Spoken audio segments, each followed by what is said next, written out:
যুবক রমজান মাসে যেহেতু সেহেরি খাওয়াই লাগে, অন্য কোনো কাজ নাই, তখন রমজানে প্রেমিক প্রেমিকার সাথে কথা বলে মেসেঞ্জারে, হোয়াটসঅ্যাপে, ইমুতে, বিভিন্ন সিস্টেমে কথা বলে। গভীর রাতের মধ্যে সেহেরি খাওয়ার পর মেসেঞ্জারে সেটিং করে যুবক আর যুবতী বলে, হ্যালো জান কেমন আছো, এই কথা বলে হ্যালো জান কেমন আছো, অফার থেকে আসে হ্যাঁ হাই জান কেমন আছো, বলে ভালো আছি। একজন আর একজনের প্রেমে পাগল।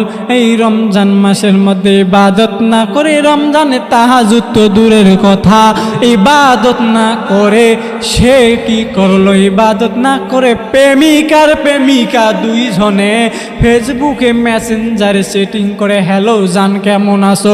এমন কুলাঙ্গার, এমন বেঈমান, এমন কিনা বাংলার জমিনে অনেকে আছে, কিন্তু এই মাগুরার যুবকরা ভালো কথা বলে।